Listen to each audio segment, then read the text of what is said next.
সম্মানিত উপস্থিতি, আজকে আপনার সামনে আমার সংক্ষিপ্ত আলোচনার বিষয় হচ্ছে নেশাদার দ্রব্য।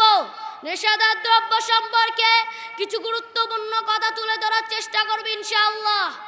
নেশাদার দ্রব্য শুধু মানুষকেই খারাপ কাজের দিকে নিয়ে যায়। এ মর্মে রাসূল সাল্লাল্লাহু আলাইহি ওয়াসাল্লাম একটি হাদিসে বলেন, আন আবি দারদাই قال أوصاني خليل صلى الله عليه وسلم لا تشرب الخمر فإنها مفتاح كل شر।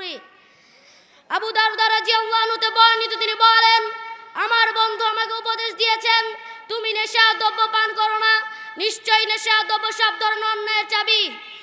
সম্মানিত উপস্থিতি, উক্ত হাদিস দ্বারা বোঝা যায় যে নেশাদার দ্রব্য হলো সব ধরনের অন্যায়ের চাবি। অপর একটি হাদিস রাসূল সাল্লাল্লাহু আলাইহি ওয়াসাল্লাম আরো বলেন, আন আবি হুরায়রা রাদিয়াল্লাহু আনহু قال قال رسول الله صلى الله عليه وسلم مدمن خمر كابد وصائن।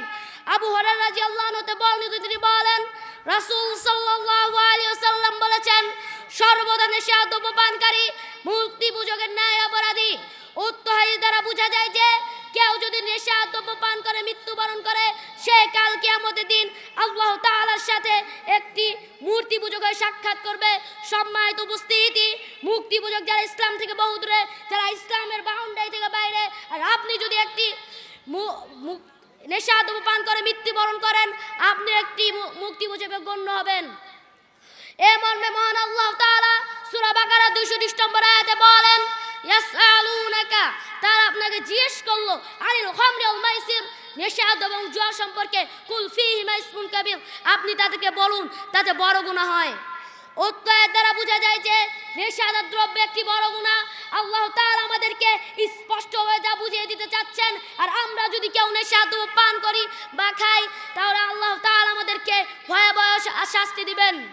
অপর একটি হাদিস রাসূল সাল্লাল্লাহু আলাইহি ওয়াসাল্লাম আরো বলেন, আন আব্দুল্লাহ ইবনে আমির রাদিয়াল্লাহু আনহু قال قال النبي صلى الله عليه وسلم لا يدخل الجنة منان ولا آق ولا مدمن خمر رواه أحمد النسائي।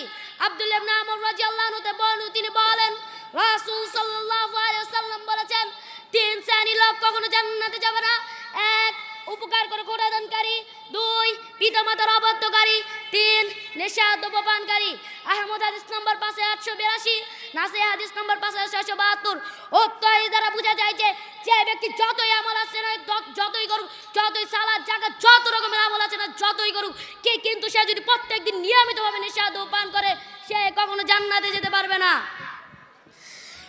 সম্মানিত উপস্থিতি, আজকে আমাদের যুব সমাজে তো অধঃপতন হয়ে গেছে।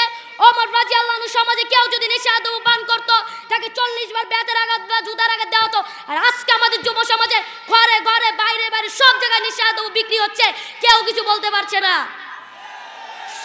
সম্মানিত উপস্থিতি, যতদিন না আমাদের যুব সমাজের বুক থেকে নেশাদ্রব্য উঠিয়ে নেওয়া হচ্ছে, ততদিন পর্যন্ত আমাদের যুব সমাজ ক্ষতিগ্রস্ত অন্তর্ভুক্ত মধ্যেই থাকবে।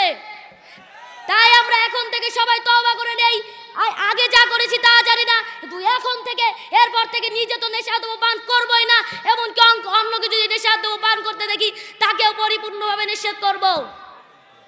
সম্মানিত উপস্থিতি, আল্লাহ তাআলা যদি, আমি এত পর্যন্ত আপনার সামনে যা আলোচনা করলাম, তার উপর যদি আল্লাহ তাআলা পরিপূর্ণভাবে আমাদেরকে আমল করার তৌফিক দান করুন। এবং সুবহানাকাল্লাহুম্মা ওয়া বিহামদিকা আশহাদু আল্লা ইলাহা ইল্লা আনতা আস্তাগফিরুকা ওয়া আতুবু ইলাইক। আসসালামু আলাইকুম ওয়া রাহমাতুল্লাহ।